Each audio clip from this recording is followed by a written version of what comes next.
So 6.1 homework, starting with number 1. Fill in the blanks. A rate of change is given in dollars per hour. So that is found by dividing the change in blank by change in blank. So we've talked about when we have a rate, whatever we want it to say in terms of the units, dollars per hour, you have to divide in that order. So dollars divided by hours. So we're talking about rate of change. So the change in dollars compared to the change in hours, we would divide in that order. So our first blank is dollars, and we're dividing that by the change in hours.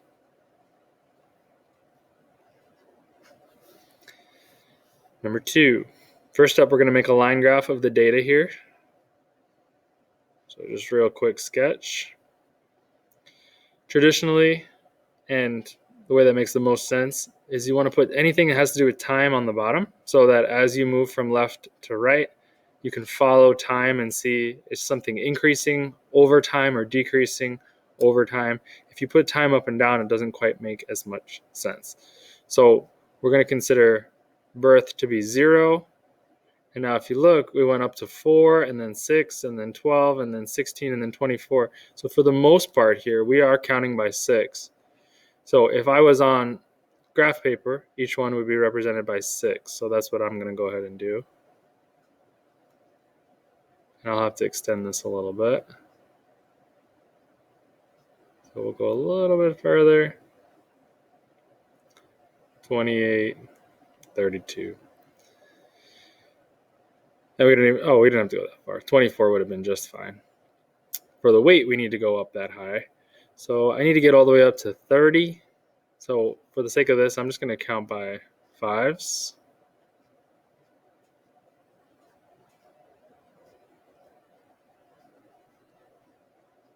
And let's make sure we label this as weight compared to age. And again, age, we could have just gone to 24. Didn't need to go this high. So we're going to go ahead and plot this now. So at birth, which would be 0, we're at 8. I'm going to use a different color. Now 4 months, we're going to estimate. We're at 15. 6 months, we're at 19, just under 20. 12 months, we're at 24. 18, we're at 27. And 24, we're still right under that at 29. Okay, so this graph appears to be linear at first. It looks like a straight line, but then it does start to level itself out. So that's part A. Part B, which is steeper? The segment joining 0.8 to 415, so from here to here, or the segment that's going from 619, so here, to 1224. So just glancing at it, it may not be that easy to tell which one is steeper. So what we want to do is we want to look at what's the change in the rate. We went from 8 to 15 in 4 months, and then we went from 15 to 19 in just 2 months. So from 8 to 15, that's 7. That's a change in 7 over 4 months. So if I went ahead and I divided 7 divided by 4, that's about 1.75 per month. And then let's make sure we're going from the right numbers here. So we're comparing that one, so that's 1.75. And we're comparing that to 619 to 1224. So right here, going from 6 months to 12 months, it's gone up by 5, but that's in 6 months. 5 divided by 6, it's going to be less than 1. And so the first one is steeper. So again, they just kind of want you to look at the graph and see if it made sense. So is this little line here steeper, or from here to here? And we can see this is where it starts to level off. So this one is going to be steeper. And so my answer here is going to be from 0.8 to 415. We can check that visually, or like I did, we could actually find the rate of change and compare the two. Greater the rate of change, the steeper that line is going to be. Okay, letter C, which has the greater rate of change? So now we already answered this question. Which one's steeper? Which one has the greater rate of change? That would be the same thing. The faster it's going up, the steeper it is, the greater the rate of change. So we already gave it numbers there when we divided. So you would want to show your work. But in this case, if we already know that this is steeper, they want you to correlate the two. That steepness means rate of change, how great that rate of change is. So in this case, if we already know which one's steeper, then we know which one has the greater rate of change without having to show it. Letter D, explain why we would not expect the rate of change of Jack's weight to be negative during his childhood. So you want to write something in general. So generally,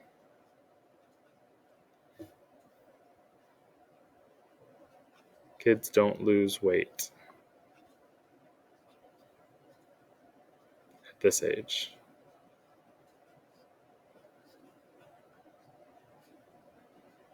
So they want you to understand that a negative rate of change would be him losing weight, decrease in weight, and between birth and 24 months, you're growing. You shouldn't be losing weight. Letter E. Was the rate of change in his weight greater from 6 to 12 or 12 to 18? So from 6 to 12, it went up 5 over 6 months. And since 12 to 18 is also 6 months, we don't have to do any kind of calculations. It's the same amount of time, so you can just look at how much did it change. So from 6 months to 12 months, it went up 5, and from 12 months to 8 months, it went up 3. So clearly, the answer here is from 6 to 12 months.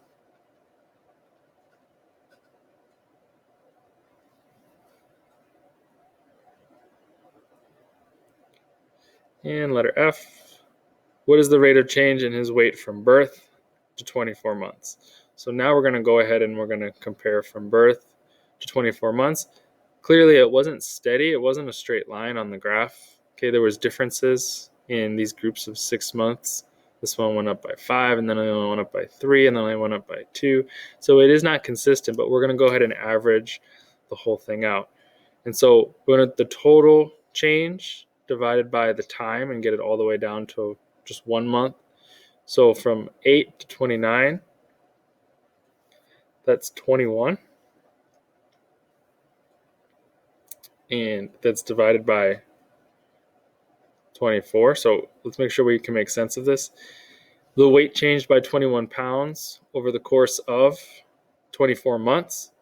And so the rate is how many pounds per month, how many pounds for each month on average. And so you go ahead and you divide those two. So 21 divided by 24 gives you a decimal, 0.875. We don't need to round it. It comes out to a nice even decimal of 0.875. And we want to make sure we know what that means. He's gaining 0.75 pounds per month. All right, so a lot to do on question 2. Question 3, we're going to go ahead and refer to another graph. We're going to do everything on question 3 except letter D. So we'll go back to the graph here in a second on page 325, but let's first check out the question. So for letter A, in which decade did Chicago's population grow the fastest? So we're going to flip back to page 325.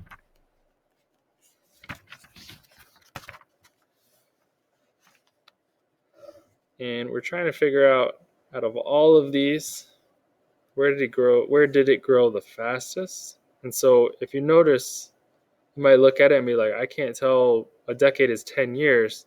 So how do I know exactly which 10-year period? If you look at these dots, though, we're going from 1900 to 1950. You have 1, 2, 3, 4, 5 different dots.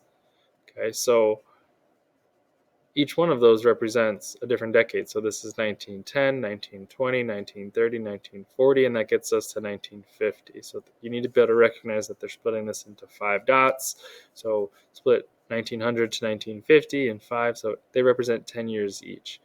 So just looking at the graph, it could be a little bit hard to tell which one is the steepest, but this one right here is the one that goes the most straight up. And again, you could argue some others, but if you came over here, you could actually test it out. So it's not just visual.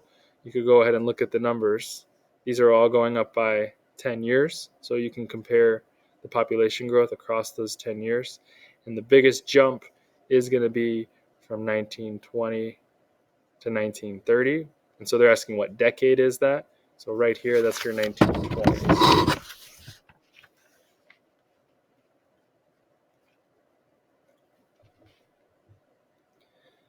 So letter B, in which 20-year period did the population grow the fastest? Now, if this was the decade that it was growing the fastest, then that's probably going to be part of the 20, unless right next to it was a part that was just like nothing. So this was the biggest jump right here.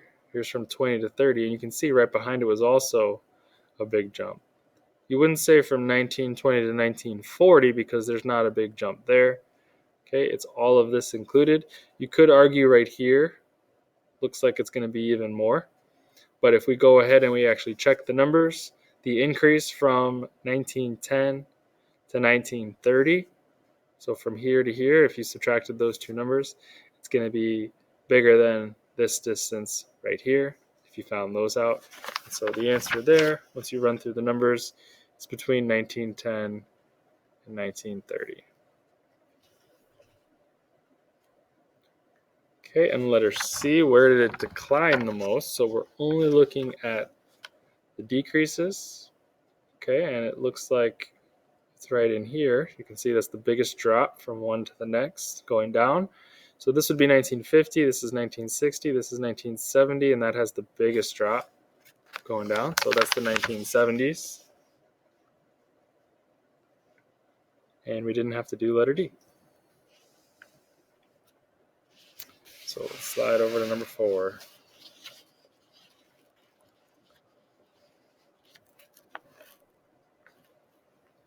So we're going to refer to the graph as the attendance at a football game. So you can see at the initial time of 1 p.m., there wasn't anybody there. By 2 p.m., there was almost 10,000. By 3 p.m., we're over 60,000. So that's a big increase in people. And by 4 o'clock, we're over 70,000. That amount remains the same until 6 o'clock. Looks like everybody clears out. And by 7, there's only 8,000 people left in the stadium. And then by 8 o'clock, there's nobody there. So let's answer the question. Identify all 1 hour time periods where the rate of change is negative. So if it's negative, that means we have a decrease. So this would be an increased rate of change. These are positive, positive. These would be 0, so they're not positive or negative. Okay, the rate of change is steady. So even though it's not decreasing, it's not increasing, we wouldn't call it negative. Negative means it's going down. So all 1 hour time periods. So from 6 to 7, and from 7 to 8.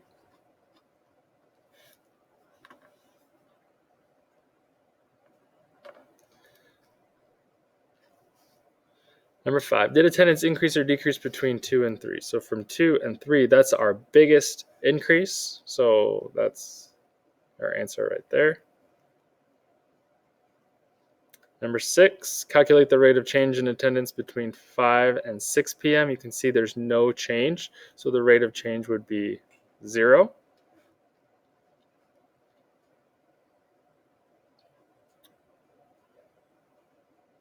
Number 7, did the attendance increase, decrease, or stay the same from 6 to 7? Between 6 and 7 is where we have our biggest drop, so that is a decrease. Based on all of this data, when do you think the game started and ended? You could argue it started at 4, but I'm going to say probably closer to 3 because you had this big increase. I don't see that the stadium would be this full an hour before the game, so I would say 3, and then more people got there as the game was starting. So in the book it says between 3 and 4, but I would say 3 p.m. start. Be perfectly fine. And then at 6 o'clock, we're still full, and by 7, we're almost empty. So if you said it ended at 7, that to me that wouldn't make sense, because why did all these people leave before the game ended? So I would say the game ended at 6 p.m. But it's possible it ended just after 6. You could argue that, but somewhere around 6.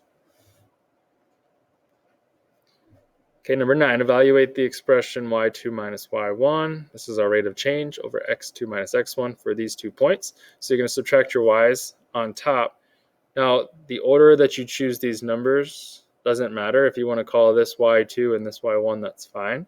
But if you call this y2, then this has to be x2. So the pair of numbers, the ordered pair, whatever the x and the y you choose, that would be your 1, x1, y1, and then your other one would be your x2, y2, or vice versa. So it doesn't matter. We could call this the x1 or the x2, but whichever we do choose, the y has to match it. So for me personally, I like to just subtract in the order that I see it, but that tends to confuse students because they see, well, why are we doing y2 minus y1? It's just the way the formula sets up.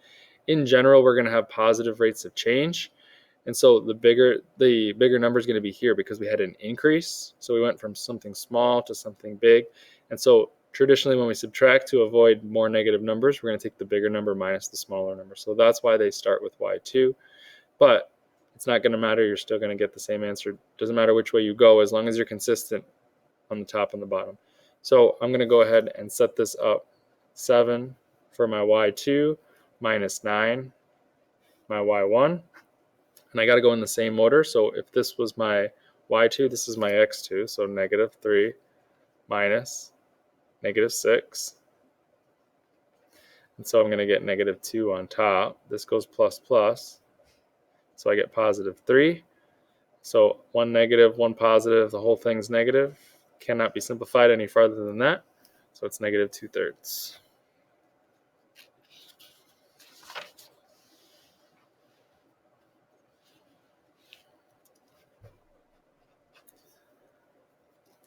Okay, number 10, find the rate of change from point A to B on the graph on the right. So we're going to talk about slope here coming up shortly, and we're going to talk about how you can just count up and over, and then it'll give you the answer. But since we haven't talked about that yet, let's use the ordered pairs like we just did on number 9. So for B, my ordered pair here is 2, 1, x is 2, y is 1. And for A, x is negative 1, y is negative 3. So if I'm going to go ahead and use my rate of change formula, it can look like this. So I'm going to go ahead and plug my numbers in. If I'm going to call this y2, then this is x2, so on and so forth. So I'm going to go ahead. I like to just go this direction. I'll show you that it works both ways. So let's do it both ways here. Let's start. We'll go from top to bottom. So we're going to do 1 minus negative 3. It's my y values. So if I went from top to bottom, I got to be consistent and go from top to bottom here. Plus plus gives me 4. Plus plus gives me 3. So just to show you that it works the other direction as well, if I went 3 minus, that would be negative 3, minus 1. And then to be consistent, I'd have to go this direction, negative 1 minus 2. Negative 3 minus 1 is negative 4. Negative 1 minus 2 is negative 3. 2 negatives create a positive, and I do get the same answer. Okay, so you just need to be consistent which direction you go. So the answer is 4/3. And going back to what we were talking about with slope, change in y, that's what this is. If you subtract, you're finding out how much the y value changed. So y value is the up and the down. So we went 1, 2, 3, 4, and 1, 2, 3. So the x value changed by 3, the y value changed by 4, and that's where the 4/3 comes from. All right, we did not do number 11. So on to number 12. So we're looking at this chart, looking at the population in Hong Kong. Letter A. Which time period was the rate of population growth per year the greatest? And so we're kind of looking at all these different changes here. What you do need to note is what we're counting by here. Okay, and we don't have an exact amount. So here we went up by 5 years, and then 5 years, and then 5 years. But then if you look from here to here, we went up 8 years. So when you're comparing those numbers, you do need to be careful. It's not over the same amount of time.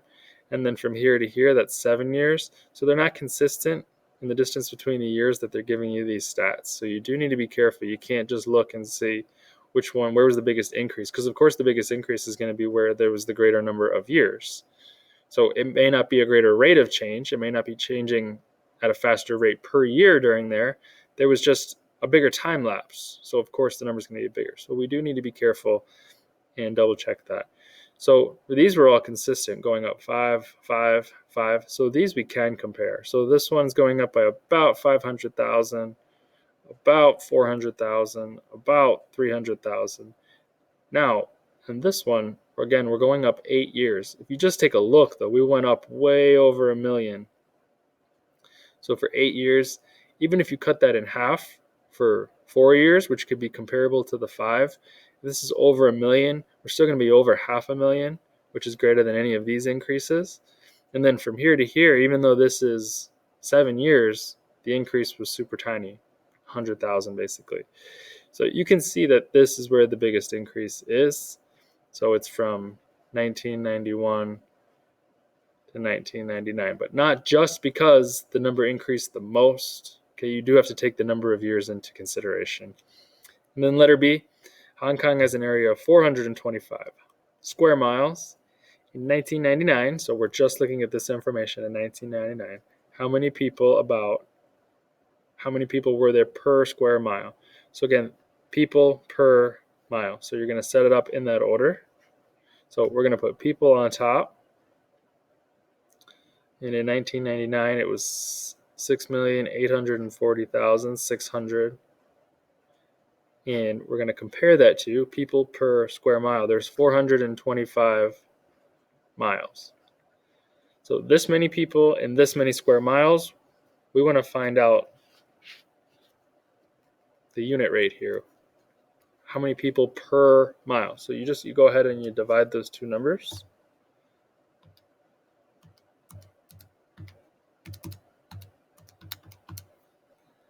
And we're going to say approximately.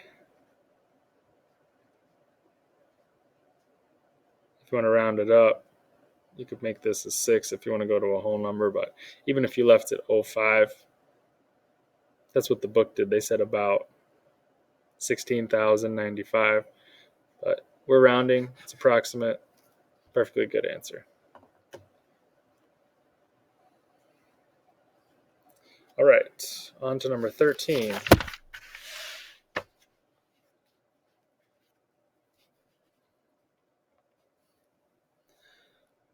So this family had $2,324 in their account December 1st, $490 in the same account 2 weeks later. So in this time period, what was the rate of change? So first of all, it was going down. So we're going to have a negative rate of change. And we're going to express it not per week, but per day. So since it's 2 weeks later, that's going to be 14 days. So we're going to find out how much it changed compared to how many days. And then you always divide to find out how much per day.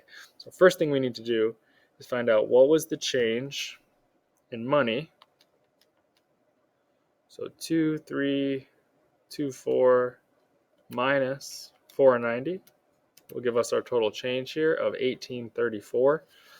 So I'm going to compare the change in money to the number of days. And you would consider this a negative. So negative $1,834 in 14 days. We want to find out the rate of change per day. So we're going to go ahead and divide. We're dividing the dollars by the days. So that's the rate of change in dollars per day from top to bottom. You get 131, so it's negative $131 per day. So they're spending $131 on average per day. Okay, we skipped 14, 15.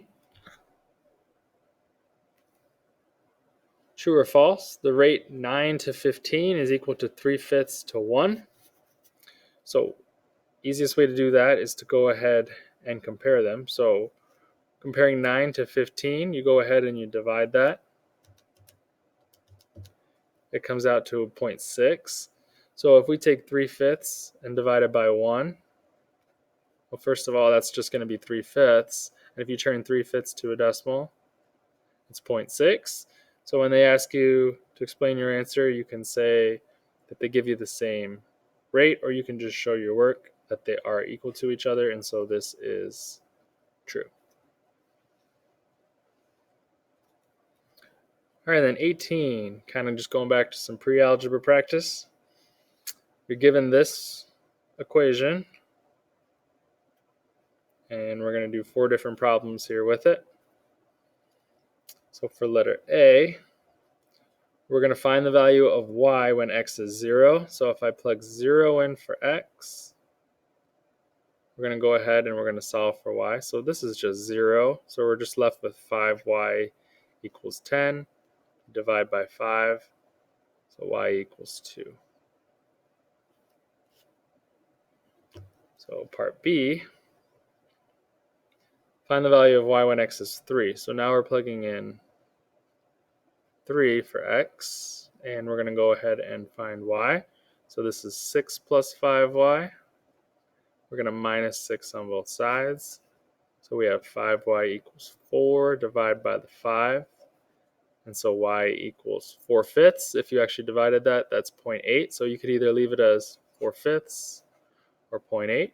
Both of those are fine.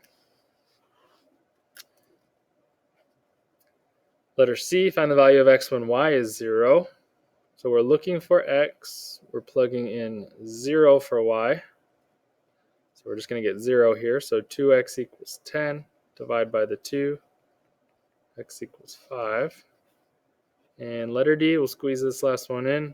Find the value of x when y is negative 4. So we're plugging in negative 4. Go ahead and expand that. So we're going to get negative 20. I'm going to write minus 20. I'm going to add 20 to both sides to get rid of it. So 2x equals 30. Divide by 2. So x equals 15. And that's it for 6-1.